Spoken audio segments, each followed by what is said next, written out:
बच्चों, माध्यमिक शिक्षा परिषद उत्तर प्रदेश की ई लर्निंग कक्षाओं में आपका स्वागत है। मैं अर्चना श्रीवास्तव, अध्यापिका, Islamia girls centre college Bareilly, आपको भौतिक विज्ञान पढ़ाऊंगी। भौतिक विज्ञान में आपकी भाग 2 पुस्तक में मैं अध्याय 11 विकिरण एवं द्रव्य की द्वैत प्रकृति इसको समझाऊंगी। इसके विभिन्न टॉपिक जैसे विकिरण क्या है, द्रव्य क्या है और उसकी ड्यूअल नेचर या दोहरी प्रकृति, तरंग प्रकृति होती है या कण प्रकृति। इस प्रश्न ने बहुत समय तक भौतिक विज्ञानियों को परेशान किया। प्रकाश में होने वाली अनेक घटनाओं की व्याख्या तरंग सिद्धांत के आधार पर की गई, जैसे प्रकाश का परावर्तन, अपवर्तन, व्यतिकरण, विवर्तन, ध्रुवण। इन घटनाओं की व्याख्या तरंग सिद्धांत के आधार पर सफलतापूर्वक की गई। हाइगेंस ने परावर्तन और अपवर्तन को समझाने के लिए अपना तरंगिका का सिद्धांत भी दिया, परंतु उसके बाद मैक्सवेल के विद्युत चुंबकीय तरंग सिद्धांत के अनुसार विकिरण की प्रकृति उन्होंने कहा कि कण प्रकृति भी है, क्योंकि प्रकाश वैद्युत प्रभाव तथा क्वांटम प्रभाव की व्याख्या प्रकाश की तरंग प्रकृति के आधार पर नहीं की जा सकी। इन घटनाओं की व्याख्या मैक्स प्लांक के क्वांटम सिद्धांत के आधार पर की गई, जिसके अनुसार विकिरण की प्रकृति या नेचर कण प्रकृति होती है। तो इस प्रकार हम देखते हैं कि विकिरण की दोनों प्रकृति होती हैं, तरंग प्रकृति भी होती है और कण प्रकृति भी होती हैं। तो हम ये कह सकते हैं कि विकिरण की द्वैत प्रकृति होती है, यानी डबल व्यवहार होता है, या इसको हम कह सकते हैं ड्यूअल नेचर होता है। तो इसको जो तरंग प्रकृति भी है और कण प्रकृति भी है, इसको हम कहेंगे कि विकिरण की द्वैत प्रकृति होती है।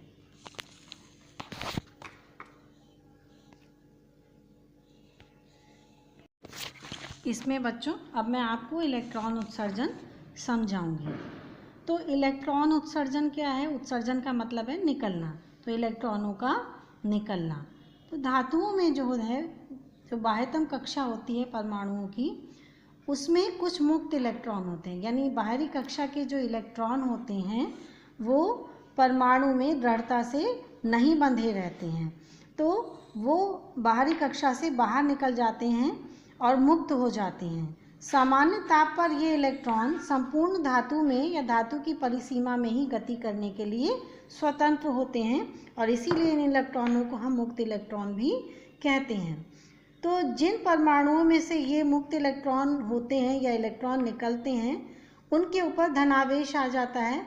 तो ये धनावेशित परमाणु, या इनको हम धनायन भी कह सकते हैं, और इलेक्ट्रॉन पर ऋण आवेश होता है। इन दोनों के बीच में एक आकर्षण का बल कार्य करता है, और इस आकर्षण के बल के कारण ये मुक्त इलेक्ट्रॉन धातु की सतह को छोड़कर नहीं जा सकते।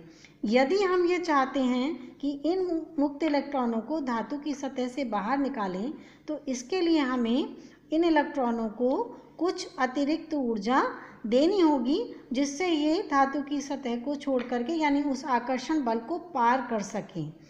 तो किसी भी धातु की सतह से मुक्त इलेक्ट्रॉनों को पार करने के लिए हमें उसे कुछ न्यूनतम ऊर्जा देनी पड़ेगी।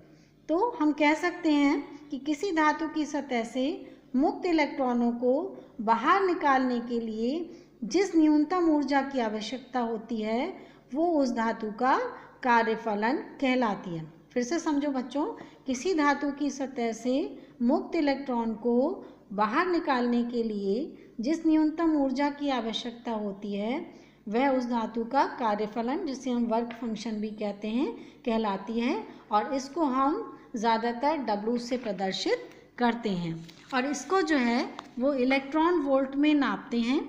और इलेक्ट्रॉन वोल्ट जो है ये मात्रक होता है। तो एक इलेक्ट्रॉन वोल्ट बराबर होता है 1.602 इंटू 10⁻⁻⁻19 जूल के बराबर। तो इतने एक इलेक्ट्रॉन वोल्ट की ऊर्जा इतने जूल के बराबर होती है। या हम एक इलेक्ट्रॉन वोल्ट की डेफिनेशन दे सकते हैं कि एक इलेक्ट्रॉन वोल्ट किसी इलेक्ट्रॉन को 1 वोल्ट विभवांतर द्वारा त्वरित कराने पर प्राप्त ऊर्जा होती है। तो किसी भी धातु से के पृष्ठ से इलेक्ट्रॉन उत्सर्जन करने के लिए आवश्यक ऊर्जा को विभिन्न रूपों में हम दे सकते हैं, जिससे कि धातु से इलेक्ट्रॉन का उत्सर्जन होता है। धातु से इलेक्ट्रॉन का उत्सर्जन अनेक प्रकार का होता है, जिसमें पहला मैं आपको बता रही हूँ। जो पहला होता है वो होता है तापायनिक उत्सर्जन। जैसा कि नाम से पता लग रहा है, तापायनिक या थर्मियोनिक। तो ताप अगर हम देंगे तो इलेक्ट्रॉन का उत्सर्जन होगा, ऐसा हमें उसके नाम से पता लग रहा है। किसी धातु को गर्म करने पर उसके पृष्ठ से इलेक्ट्रॉन उत्सर्जन की परिघटना को या घटना को हम तापायनिक उत्सर्जन कहते हैं।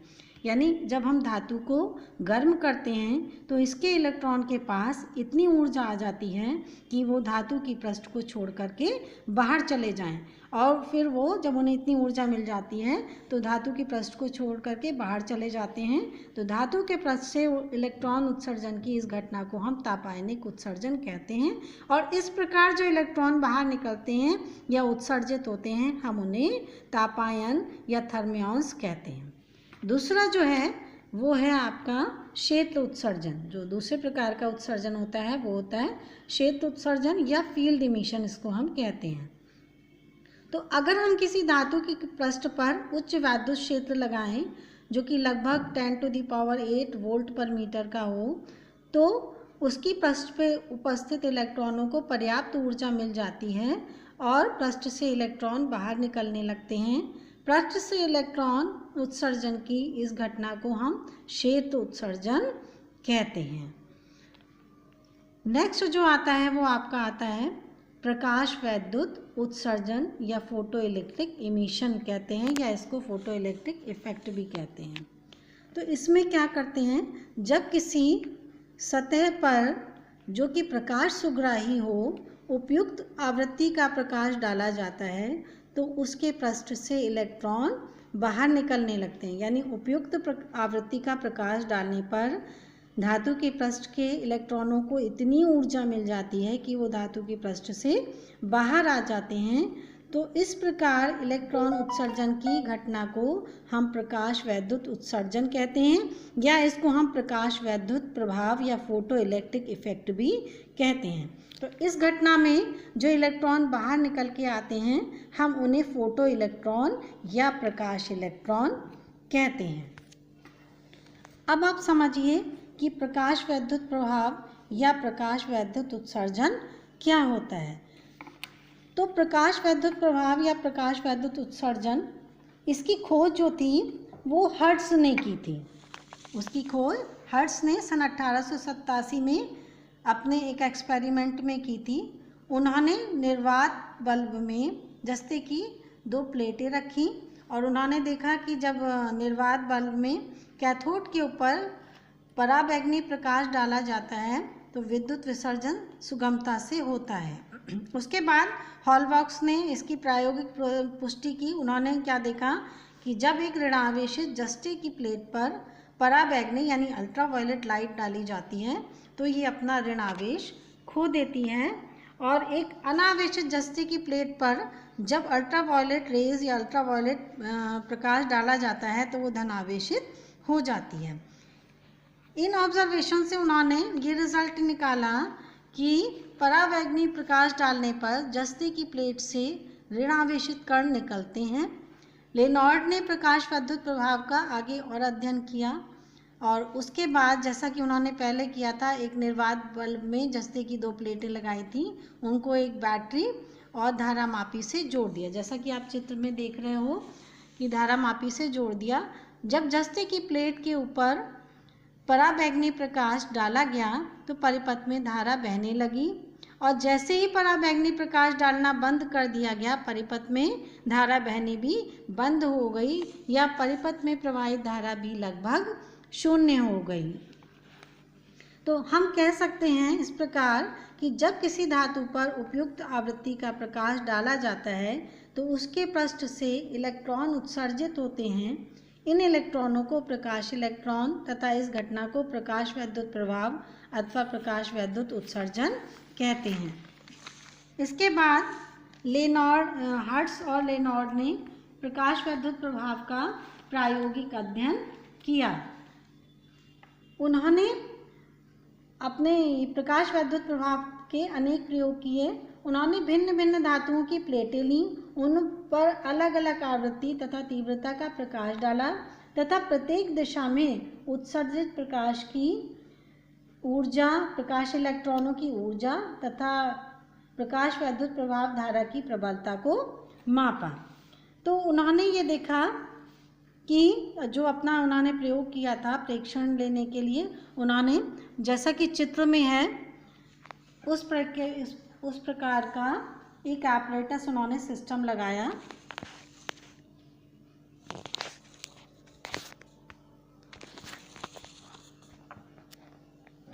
इस प्रकार का उन्होंने एक सिस्टम लगाया। उसमें उन्होंने कांच और क्वार्ट्ज की एक निर्वात नलिका ली। इसमें 2 प्रकाश संवेदी धातुओं के इलेक्ट्रोड लिए। एक को उन्होंने कैथोड सी तथा दूसरी को एनोड ए कहा, जैसा कि बच्चों आप डायग्राम में दे रहे हो।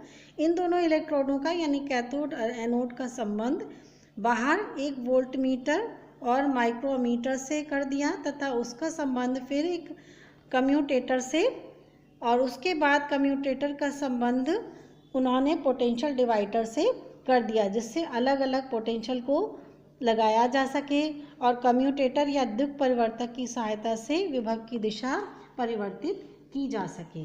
इस प्रायोगिक व्यवस्था का प्रयोग करके उन्होंने विद्युत धारा पर आपतित प्रकाश की तीव्रता, उसकी आवृत्ति तथा नलिका के सिरों पर लगाए गए विभवांतर का अध्ययन किया कि इन सब में परिवर्तन के साथ साथ क्या परिवर्तन होता है प्रकाश वैद्युत धारा के मान में।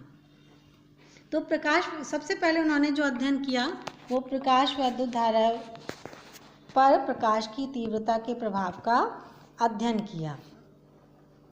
उन्होंने देखा कि यदि एक निश्चित आवृत्ति का और तीव्रता का एनोड ए को धन विभव पर रखकर कैथोड सी पर प्रकाश डाला जाता है तो उससे प्रकाश इलेक्ट्रॉन उत्सर्जित होने लगते हैं या निकलने लगते हैं।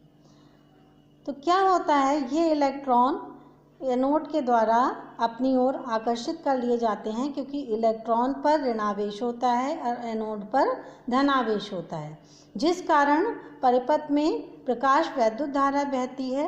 अब अगर आपतित प्रकाश की आवृत्ति और नलिका के सिरों पर लगाए गए विभवांतर को स्थिर रखते हुए प्रकाश की तीव्रता धीरे धीरे बढ़ाई गई तो ये देखा गया कि प्रकाश वैद्युत धारा धीरे धीरे बढ़ती जाती है, जैसा कि आप ग्राफ में देख रहे हैं कि आपतित प्रकाश की तीव्रता जैसे जैसे बढ़ रही है वैसे वैसे प्रकाश वैद्युत धारा का मान भी बढ़ता चला जा रहा है। तो हम कह सकते हैं कि प्रकाश वैद्युत धारा कैथोड से प्रति सेकंड उत्सर्जित होने वाले प्रकाश इलेक्ट्रॉनों की संख्या के अनुक्रमानुपाती होती है, क्योंकि जितनी ज़्यादा संख्या में प्रकाश इलेक्ट्रॉन निकलेंगे उतनी ही ज़्यादा प्रकाश वैद्युत धारा होगी। और वो किस पर निर्भर कर रही है, तीव्रता पर निर्भर कर रही है। जैसे जैसे हम आपतित प्रकाश की तीव्रता बढ़ाते जा रहे हैं वैसे वैसे प्रकाश वैद्युत धारा का मान भी बढ़ता चला जा रहा है, या दूसरे शब्दों में प्रकाश इलेक्ट्रॉनों के उत्सर्जन की दर आपतित प्रकाश की तीव्रता के अनुक्रमानुपाती होती है। अब जो हम समझेंगे वो ये समझेंगे कि प्रकाश वैद्युत धारा पर विभवांतर का क्या प्रभाव होता है। तो उन्होंने अपने एपरेटस में, जो मैंने अभी पहले आप लोगों को दिखाया था उनका अरेंजमेंट, उसमें उन्होंने क्या किया कि एनोड ए को सूक्ष्म धन विभव दिया और कैथोड सी पर एक निश्चित आवृत्ति तथा निश्चित तीव्रता का प्रकाश डाला। तो उन्होंने देखा कि परिपथ में एक प्रकाश वैद्युत धारा बहती है। अब अगर एनोड ए पर लगाए गए धन विभव को धीरे धीरे बढ़ाते हैं तो प्रकाश वैद्युत धारा का मान भी बढ़ता जाता है, यानी निकलने वाले इलेक्ट्रॉनों की संख्या बढ़ती जाती है, प्रकाश इलेक्ट्रॉनों की संख्या बढ़ती जाती है। लेकिन एक निश्चित धन विभव पर प्लेट धारा का मान अधिकतम हो जाता है। इसका मतलब ये हुआ कि जितने भी प्रकाश इलेक्ट्रॉन निकल रहे थे कैथोड से, वो सब के सब प्रकाश इलेक्ट्रॉन एनोड पर पहुंचने लगते हैं और जब एनोड पर और ज़्यादा इलेक्ट्रॉन नहीं पहुंचते हैं, इसका मतलब कि धारा वहीं तक बढ़ती है, उसके बाद धारा का मान नहीं बढ़ता। या एनोड के धन विभव को और बढ़ाने पर प्रकाश वैद्युत धारा नहीं बढ़ती, क्योंकि कितना ही धन हम विभव बढ़ाते चले जाएं तो पहले ही चूँकि जितने भी इलेक्ट्रॉन निकल रहे थे वो सारे के सारे एनोड पर पहुंच रहे थे, तब और इलेक्ट्रॉन धन विभव को बढ़ाने पर नहीं पहुंचेंगे। तो प्रकाश धारा का जो ये अधिकतम मान आता है, तो प्रकाश धारा के इस अधिकतम मान को हम संतप्त प्रकाश धारा भी कहते हैं या सैचुरेटेड फोटो इलेक्ट्रिक करंट भी कहते हैं। यानी संतप्त का मतलब हो गया कि अब वो संतप्त हो गई, इसके बाद कुछ भी हम करें संतप्त प्रकाश वैद्युत धारा का मान नहीं बढ़ेगा। उसके बाद उन्होंने क्या किया कि उन्होंने एनोड ए को कैथोड सी की तुलना में थोड़ा सा नेगेटिव पोटेंशियल दिया। तो एनोड क्या करने लगा, एनोड पर जब नेगेटिव पोटेंशियल आ गया तो प्रकाश इलेक्ट्रॉन पर भी नेगेटिव चार्ज है, तो एनोड क्या करेगा, प्रकाश इलेक्ट्रॉनों को प्रतिकर्षित करने लगेगा। तो इस स्थिति में केवल वही इलेक्ट्रॉन, प्रकाश इलेक्ट्रॉन एनोड पर पहुंचेंगे जिनके पास बहुत उच्च ऊर्जा है। तो इस कारण क्या होगा कि प्रकाश वैद्युत धारा का मान तेजी से कम हो जाता है और एनोड को दिए गए ऋण विभव को जैसे जैसे धीरे धीरे बढ़ाते हैं, एनोड पर पहुंचने वाले प्रकाश इलेक्ट्रॉनों की संख्या तेजी से कम होती जाती है और एक निश्चित नेगेटिव पोटेंशियल पर रखने पर एनोड पर कोई प्रकाश इलेक्ट्रॉन नहीं पहुंच पाता है और प्रकाश वैद्युत धारा का मान 0 हो जाता है। तो आपतित प्रकाश की निश्चित आवृत्ति के लिए एनोड ए को दिया गया वह निम्नतम ऋण विभव, जैसा कि आप ग्राफ में देख रहे हो कि जो विभव है जहाँ पे लिखा हुआ है निरोधी विभव, वहाँ पे वीओ लिखा है, तो ये वो न्यूनतम विभव है जहाँ पर कि कोई भी प्रकाश वैद्युत धारा नहीं बह रही है। तो आपतित प्रकाश की निश्चित आवृत्ति के लिए एनोड ए को दिया गया वह निम्नतम ऋण विभव वीओ, जिस पर प्रकाश वैद्युत धारा का मान 0 हो जाता है, हम कट ऑफ पोटेंशियल या स्टॉपिंग पोटेंशियल, निरोधी विभव या संतप्त विभव कहते हैं। तो प्रकाश वैद्युत प्रभाव में किसी भी धातु के पृष्ठ से उत्सर्जित होने वाले सभी इलेक्ट्रॉन जो है वो समान ऊर्जा के नहीं होते हैं। ठीक है, तो प्रकाश वैद्युत धारा का मान तब 0 होता है कि जब ये कट ऑफ पोटेंशियल जो है उसके द्वारा अधिकतम गतिज ऊर्जा वाले प्रकाश इलेक्ट्रॉनों को प्रतिकर्षित कर दिया जाता है और एनोड पर पहुंचने से रोक दिया जाता है। अगर कट ऑफ पोटेंशियल वी हो तो उत्सर्जित प्रकाश इलेक्ट्रॉनों की जो अधिकतम गतिज ऊर्जा होती है वो होती है EV0, EV0 के बराबर होती है। यानी वीओ कहाँ क्या है, वहाँ पे कट ऑफ पोटेंशियल है और ई जो है वो इलेक्ट्रॉन का आवेश है। तो इसी अपने प्रयोग में उन्होंने देखा कि आपतित प्रकाश की आवृत्ति को नियत रखते हुए कैथोड पर अधिक तीव्रता, जैसे पहले I1 तीव्रता का डाला, फिर I2 का डाला जो कि I2 का मान I1 से अधिक था, फिर I3 का डाला, I3 का मान I2 से अधिक था।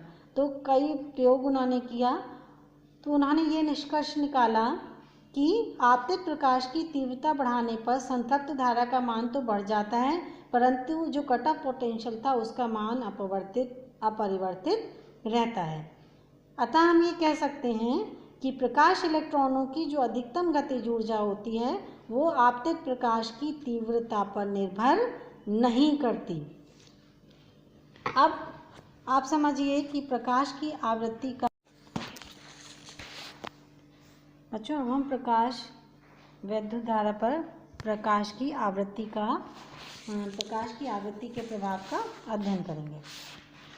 तो यदि प्रकाश की तीव्रता को नियत रखकर विभिन्न आवृत्तियों का प्रकाश कैथोड पर डाला जाए तो सभी के लिए संतप्त धारा का मान तो एक ही होता है, जैसा कि हमने पहले देखा, परंतु निरोधी विभव का मान अलग अलग हमको प्राप्त होता है। जो हमने अभी पहले विभवांतर का जो अध्ययन किया था प्रकाश वैद्युत धारा के प्रभाव पे, उससे हमें ये निष्कर्ष मिला।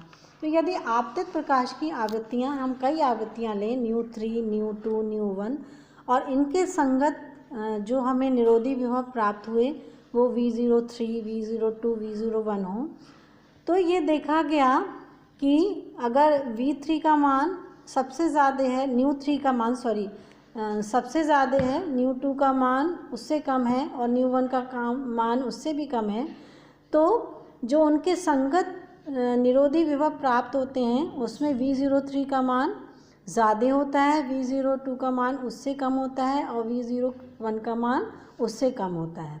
ठीक है, तो इससे क्या हमें निष्कर्ष, आप ये जो कि आप ग्राफ से देखो, ठीक है, कि V03 का मान, V02 और V01 ये क्रम से हमको प्राप्त होते चले जा रहे हैं और संगत उनकी जो आवृत्तियां हैं वो ν1, ν2, ν3 है। तो इस ग्राफ से हम ये समझते हैं कि आपतित प्रकाश की आवृत्ति जितनी अधिक होती है, उत्सर्जित प्रकाश इलेक्ट्रॉनों को रोकने के लिए ही उतने ही ज़्यादा ऊंचे विभव की, निरोधी विभव की आवश्यकता होती है।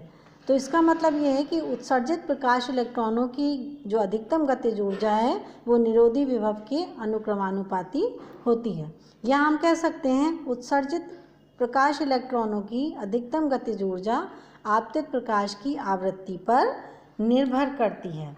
यदि कैथोड को हम अलग अलग आवृत्तियों के प्रकाश डालकर उत्सर्जित प्रकाश इलेक्ट्रॉनों की अधिकतम गतिज ऊर्जा को नापते हैं और ग्राफ खींचते हैं तो वो हमें एक सरल रेखा प्राप्त होती है। अब यहाँ से हम वो न्यूनतम आवृत्ति निकाल सकते हैं जो कि किसी पदार्थ से प्रकाश इलेक्ट्रॉनों को उत्सर्जित कर सके, और इस न्यूनतम आवृत्ति को हम देहली आवृत्ति या थ्रेशोल्ड फ्रीक्वेंसी या कट ऑफ फ्रीक्वेंसी कहते हैं। तो आपतित प्रकाश की वह न्यूनतम आवृत्ति जो किसी पदार्थ से प्रकाश इलेक्ट्रॉन उत्सर्जित कर सके, उस पदार्थ की देहली आवृत्ति या संस्तब्ध आवृत्ति कहलाती है, और इसको हम ν0 से प्रदर्शित करते हैं। और इसी प्रकार हम देहली तरंग दैर्ध्य की परिभाषा या थ्रेशोल्ड वेवलेंथ की परिभाषा दे सकते हैं कि आपतित प्रकाश की वह तरंग दैर्ध्य जो किसी पदार्थ से प्रकाश इलेक्ट्रॉन उत्सर्जित करा सके, उस पदार्थ की देहली तरंग दैर्ध्य कहलाती है, और इसे λ0 से प्रदर्शित किया जाता है। अब जो ये तरंग सिद्धांत था, तरंग सिद्धांत कुछ कारणों से असफल हुआ, यानी प्रकाश वैद्युत प्रभाव तथा प्रकाश का तरंग सिद्धांत का जब अध्ययन किया गया तो प्रकाश से संबंधित बहुत सी घटनाओं की व्याख्या तरंग सिद्धांत के आधार पर कर दी गई, परंतु जो प्रकाश वैद्युत प्रभाव की व्याख्या थी वो तरंग सिद्धांत के आधार पर नहीं की जा सकी। इसके कई कारण थे। तो पहला कारण तो ये था कि तरंग सिद्धांत के अनुसार आपतित प्रकाश की तीव्रता बढ़ाने पर तरंगों का आयाम बढ़ेगा, और अगर तरंग का आयाम बढ़ेगा तो तरंगों में संचित ऊर्जा भी बढ़ेगी। अतः अधिक तीव्रता का प्रकाश आपतित होने पर धातु में उपस्थित मुक्त इलेक्ट्रॉनों को अधिक ऊर्जा मिल जाएगी, और जब अधिक ऊर्जा मिल जाएगी तो धातु से उत्सर्जित प्रकाश इलेक्ट्रॉनों की ऊर्जा भी बढ़ेगी। परंतु ये प्राप्त जो था वो प्रायोगिक तथ्य के विपरीत था, क्योंकि आपतित प्रकाश की तीव्रता बढ़ाने पर उत्सर्जित प्रकाश इलेक्ट्रॉनों की संख्या तो बढ़ जाती है, परंतु उत्सर्जित प्रकाश इलेक्ट्रॉनों की ऊर्जा अपरिवर्तित रहती है। दूसरा, जो तरंग सिद्धांत था उसके अनुसार यदि आपतित प्रकाश की तीव्रता इतनी ज़्यादा है या इतनी है कि वह धातु से इलेक्ट्रॉनों के उत्सर्जन के लिए पर्याप्त ऊर्जा प्रदान कर सके, तो आपतित प्रकाश की आवृत्ति चाहे कुछ भी हो, धातु तल से इलेक्ट्रॉन उत्सर्जित होने चाहिए। लेकिन ऑब्जर्व ये किया गया कि यदि प्रकाश की आवृत्ति एक न्यूनतम आवृत्ति, जिसे हमने कहा देहली आवृत्ति से कम है, तो प्रकाश इलेक्ट्रॉन उत्सर्जित नहीं हो पाते, चाहे आपतित प्रकाश की तीव्रता कितनी भी अधिक क्यों ना हो। नेक्स्ट जो तरंग सिद्धांत की असफलता का कारण था वो ये था कि प्रकाश वैद्युत प्रभाव में अध्ययन किया गया कि तरंग सिद्धांत के अनुसार प्रकाश तरंगों द्वारा संचरित ऊर्जा धातु के किसी एक इलेक्ट्रॉन को नहीं मिलती, बल्कि धातु के सभी इलेक्ट्रॉनों को सभी इलेक्ट्रॉनों को मिलती है जो कि उस क्षेत्र में आते हैं जिस पर कि प्रकाश पड़ रहा होता है। अतः इलेक्ट्रॉनों को उत्सर्जन के लिए आवश्यक ऊर्जा इकट्ठा करने में कुछ समय लगना चाहिए, लेकिन ऑब्जर्व ये किया गया कि धातु पर जैसे ही प्रकाश गिरता था वैसे ही इलेक्ट्रॉन उसमें से उत्सर्जित होने लगते थे। तो ये सब कारण थे जिसके कारण कि प्रकाश वैद्युत प्रभाव की व्याख्या तरंग सिद्धांत के आधार पर नहीं की जा सकी। अब बच्चों हम आगे आइंस्टीन का प्रकाश वैद्युत समीकरण पढ़ेंगे। तो आइंस्टीन वैज्ञानिक थे जिनका नाम आपने सुना होगा। आइंस्टीन की समीकरण भी E=mc² आपने सुनी है। तो आइंस्टीन ने सन 1905 में मैक्स प्लांक के क्वांटम सिद्धांत के आधार पर प्रकाश वैद्युत प्रभाव की व्याख्या की। तो उन्होंने अपना जो सिद्धांत बताया, जो क्वांटम सिद्धांत था, उसके अनुसार क्या था कि किसी प्रकाश स्रोत से ऊर्जा जो है वो छोटे छोटे बंडलों के रूप में आती है। यह प्रकाश स्रोत से ऊर्जा का उत्सर्जन ऊर्जा के छोटे छोटे पैकेट या बंडलों के रूप में होता है, और इन ऊर्जा के छोटे छोटे पैकेट या बंडलों को हम फोटॉन कहते हैं। और प्रत्येक फोटॉन की ऊर्जा E=hν होती है।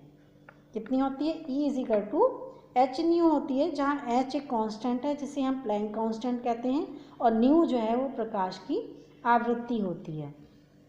तो उन्होंने कहा चूँकि ऊर्जा का जो प्रकाश स्रोत से जो ऊर्जा का उत्सर्जन होता है वो फोटॉन के रूप में होता है, और एक फोटॉन की ऊर्जा hν होती है।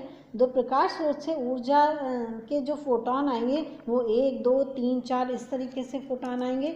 तो प्रकाश स्रोत से ऊर्जा का उत्सर्जन hν यानी एक photon 2hν, 2 photon 3hν, 3 photon यानी hν, 2hν, 3hν के रूप में होता है। तो जब न्यू आवृत्ति का प्रकाश किसी धात्विक पृष्ठ पर डाला जाता है तो क्या होता है, प्रत्येक आपतित प्रकाश फोटॉन, जो फोटॉन गिर रहा है, वो धातु में उपस्थित किसी एक मुक्त इलेक्ट्रॉन द्वारा अवशोषित कर लिया जाता है। या हम कह सकते हैं कि फोटॉन जो है अपनी पूरी की पूरी ऊर्जा धातु के पृष्ठ में उपस्थित किसी एक मुक्त इलेक्ट्रॉन को दे देता है। तो फोटॉन की ऊर्जा का कुछ भाग ये इलेक्ट्रॉन धातु से पृष्ठ से बाहर आने में व्यय करता है, जिसको कि हम धातु का कार्यफलन कहते हैं, और शेष भाग जो है वो गतिज ऊर्जा के रूप में लेकर पृष्ठ से बाहर उत्सर्जित हो जाता है। मतलब फोटॉन से जो इलेक्ट्रॉन को ऊर्जा मिली, उस ऊर्जा को उसने कुछ भाग उसने लगाया पृष्ठ तक आने में। अब पृष्ठ से बाहर जो निकलेगा वो उसको क्या दे देगा? गतिज ऊर्जा दे देगा। तो कुछ भाग कार्यफलन में पृष्ठ तक आने में, शेष भाग वो गतिज ऊर्जा के रूप में लेकर पृष्ठ से बाहर निकल आता है।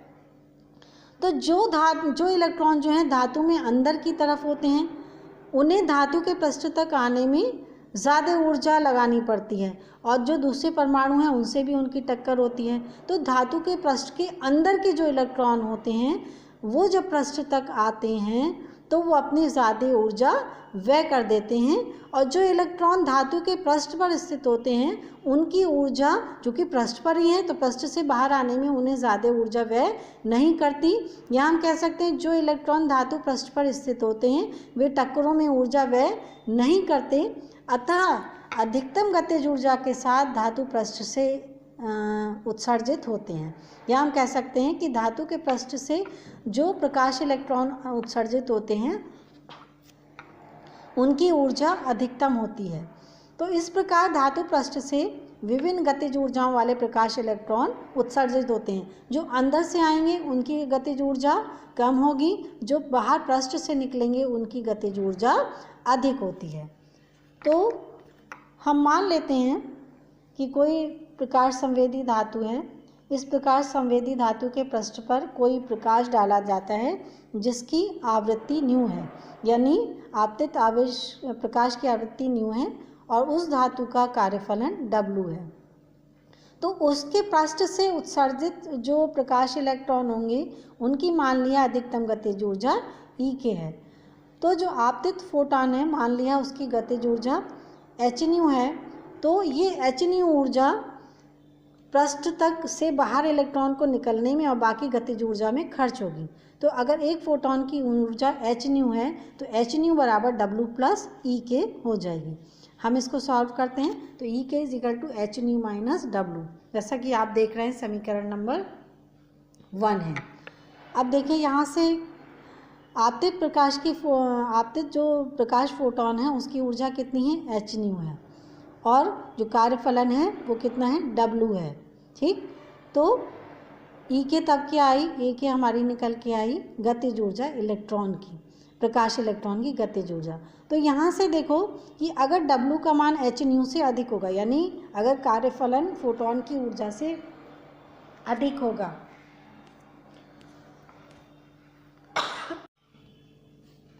बच्चों देखिए E के is equal to H nu minus W, ये आया आपकी समीकरण नंबर 1।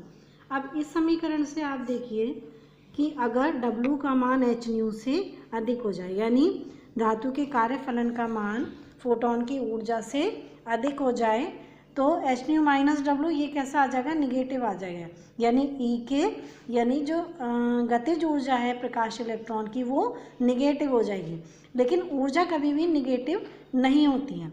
इसका मतलब क्या हुआ कि जो आपतित प्रकाश फोटोन की ऊर्जा एच न्यू है वो धातु के कार्यफलन W से अगर कम होगी तो बाहर कोई भी इलेक्ट्रॉन निकल करके नहीं आएगा।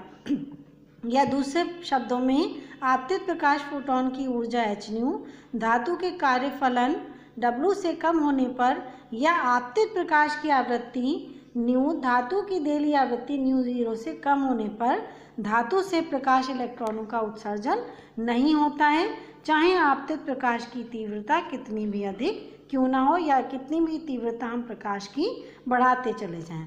अब हम देली आवृत्ति पे आते हैं कि अगर मान लिया कि आपतित प्रकाश की देली आवृत्ति न्यू 0 के बराबर है, तब उत्सर्जित प्रकाश इलेक्ट्रॉनों की गतिज ऊर्जा 0 होगी, क्योंकि पृष्ठ तक तो आ जाएंगे लेकिन उसके बाद बाहर निकल कर नहीं आएंगे। तो अब आप समीकरण से देखिए E के is equal to H nu minus W है, तो निकलने वाले प्रकाश इलेक्ट्रॉनों की गतिज ऊर्जा हम 0 रखते हैं, तो एच न्यू माइनस डब्लू बराबर कितने के आ गया, एच न्यू 0 माइनस डब्लू बराबर 0 के आ गया, तो W बराबर कितना हो गया, एच न्यू 0 से।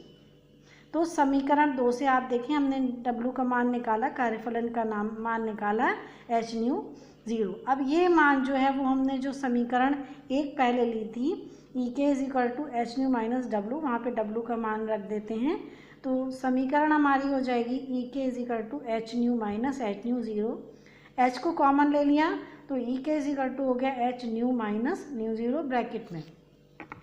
अब मान लिया कि इलेक्ट्रॉन का द्रव्यमान स्मॉल m और उत्सर्जित प्रकाश इलेक्ट्रॉनों का अधिकतम वेग v मैक्सिमम है, तब उत्सर्जित प्रकाश इलेक्ट्रॉन की अधिकतम गतिज ऊर्जा हाफ mvx² हो जाएगी, यानी E के is equal to half mvx² और equal to H nu minus nu 0। तो ये जो इक्वेशन निकल के आई E के is equal to half mv² is equal to H nu minus nu 0, इसको हम आइंस्टीन की प्रकाश वैद्युत समीकरण कहते हैं।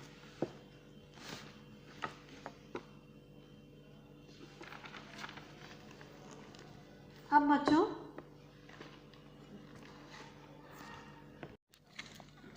मैं अब आपको प्रकाश की कणात्मक प्रकृति और फोटोन, जैसा कि पहला आइंस्टीन की इक्वेशंस में भी हम पढ़ चुके हैं, मैं बता चुकी हूँ, उसके बारे में बताऊंगी। तो आइंस्टीन ने, जैसा कि आप आइंस्टीन की इक्वेशन में पढ़ चुके हैं, सन 1905 में मैक्स प्लांक के क्वांटम सिद्धांत के अनुसार प्रकाश वैद्युत प्रभाव की सरल व्याख्या की थी, और क्वांटम सिद्धांत के अनुसार उन्होंने ये बताया था कि प्रकाश स्रोत से ऊर्जा का उत्सर्जन ऊर्जा के छोटे छोटे पैकेट के रूप में होता है, जिन्हें फोटोन कहते हैं, और प्रत्येक फोटोन की ऊर्जा एच न्यू होती है। तो उससे पहले प्रकाश की कणात्मक प्रकृति को बताने के लिए सर आइजक न्यूटन, जिनका नाम हमने सुना हुआ है, प्रकाश के कणिका सिद्धांत की प्रस्तुति की। उन्होंने अपने कणिका सिद्धांत में बताया कि किसी स्रोत से प्रकाश असंख्य अदृश्य सूक्ष्म एवं हल्के कणों के रूप में निकलता है। इन हल्के कणों को उन्होंने कणिकाएं कहा।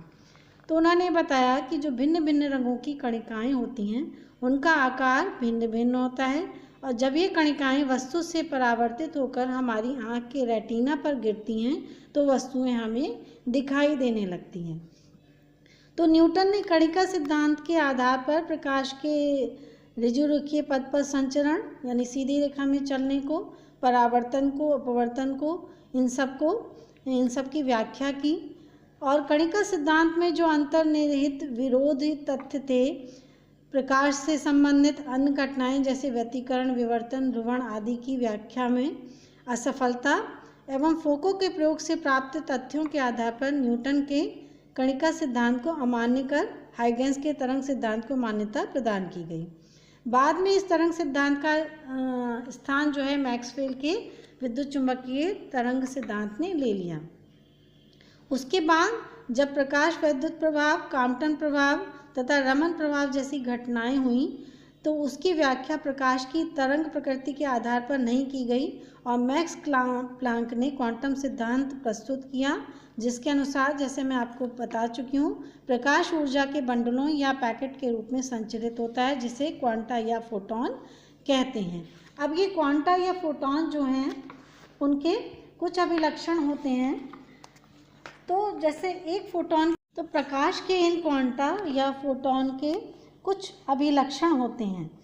तो एक अभिलक्षण तो ये है, जैसा कि मैं बता चुकी हूँ, कि फोटॉन की ऊर्जा जो है E = h न्यू के बराबर होती है और उसका संवेग P = h न्यू/c होता है, जहाँ h जो है प्लैंक कांस्टेंट, न्यू गिरने वाले प्रकाश की आवृत्ति और c प्रकाश की निर्वात में चाल होती है।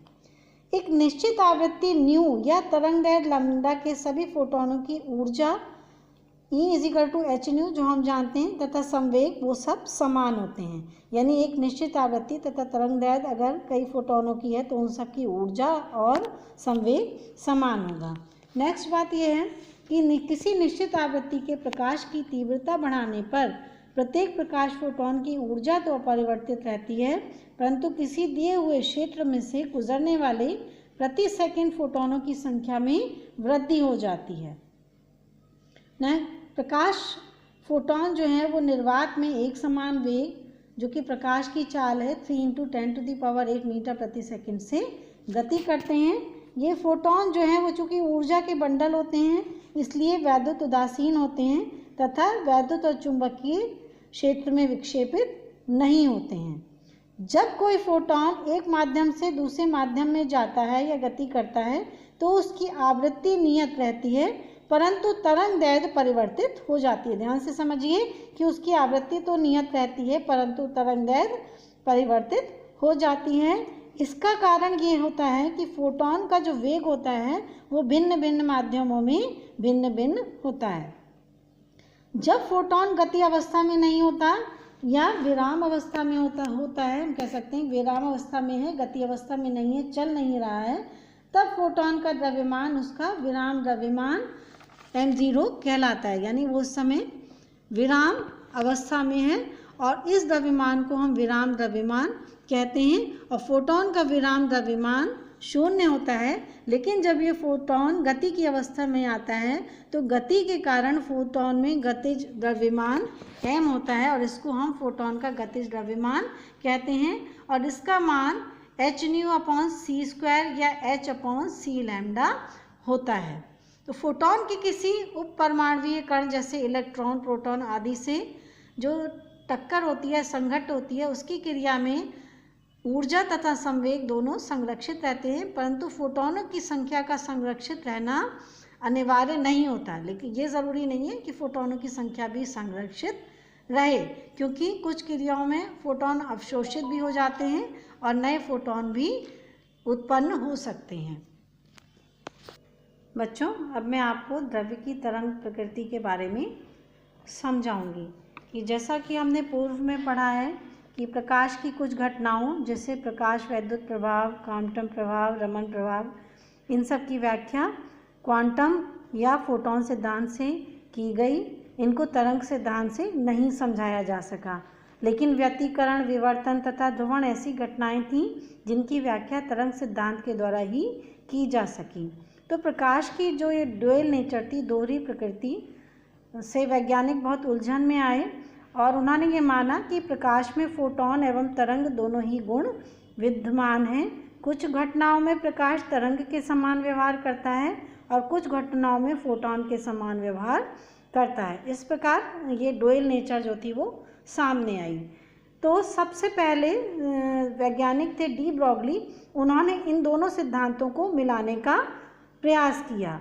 तो उनके सिद्धांत के अनुसार फोटॉन को ऊर्जा का केवल बंडल ही ना माना जाए, बल्कि उसकी गति के साथ तरंग के विद्यमान होने की भी कल्पना की गई, अर्थात फोटॉन में तरंग के गुण भी विद्यमान होते हैं, आधार पर की गई। हाँ, तो जैसा कि डी ब्रॉगली ने बताया कि द्रव्य के गतिमान कण उपयुक्त परिस्थितियों में तरंग की तरह व्यवहार करते हैं, तो इन तरंगों को द्रव्य तरंगें या डी ब्रॉगली तरंगें कहा गया। तो उन्होंने इन डी ब्रॉगली तरंगों की तरंगदैर्घ्य के लिए व्यंजक दिया, जिसको अब हम पढ़ेंगे। तो प्रकाश के सिद्धांत, क्वांटम सिद्धांत के अनुसार न्यू आवृत्ति के प्रकाश फोटॉन की ऊर्जा होती है E=h², जहाँ h प्लांक कांस्टेंट है। आप डेरिवेशन में देखें उसे। यदि फोटॉन का मान लेते हैं कि फोटॉन का गतिज द्रव्यमान m है, प्रकाश की निर्वात में चाल c है, तो आइंस्टीन की जो इक्वेशन हम जानते हैं उसके अनुसार फोटॉन की ऊर्जा हो जाएगी E=mc²। अब एक फोटॉन की ऊर्जा है h², तो ये mc² हो जाएगा h² के। तो यहाँ से हम फोटॉन का गतिज द्रव्यमान निकाल लेते हैं। गतिज द्रव्यमान हो जाएगा m=hν/c²। अब ये हम पहले ही पढ़ चुके हैं कि फोटॉन प्रकाश के वेग से चलता है, इसलिए हमने यहाँ पे वेग c लिया है। अब यहाँ से फोटॉन का संवेग p बराबर होता है m × v, यानी v की जगह हम c लेंगे तो p=mc हो जाएगा hν/c²। m का मान हमने रख दिया, तो hν/c² × c हो जाएगा hν/c। तो यहाँ से हम न्यू का मान निकालें। न्यू अब हमें मालूम है न्यू बराबर होता है c/λ, तो p बराबर क्या हो जाएगा h/λ। हम न्यू का मान रख देंगे तो p बराबर क्या आ जाएगा h/λ के। तो फोटॉन की तरंगदैर्घ्य लैम्डा बराबर निकल के आ गई हमारी h/p। अब डी ब्रॉगली ने माना कि प्रकाश कण या फोटॉन के समान ही किसी गतिमान द्रव्य कण से संबंध जो तरंगदैर्घ्य होती है वो इस सूत्र के द्वारा प्राप्त होगी। अतः गतिमान द्रव्य कण से संबंध तरंगदैर्घ्य लैम्डा बराबर क्या हो गई h/p। अब यदि m द्रव्यमान का कण v वेग से गतिमान है, तब गतिमान कण की डी ब्रॉगली वेवलेंथ या तरंगदैर्घ्य लैम्डा बराबर हो जाएगी h/p या h/mv। तो ये डी ब्रॉगली तरंगदैर्घ्य के लिए व्यंजक है, यानी लैम्डा बराबर h/mv।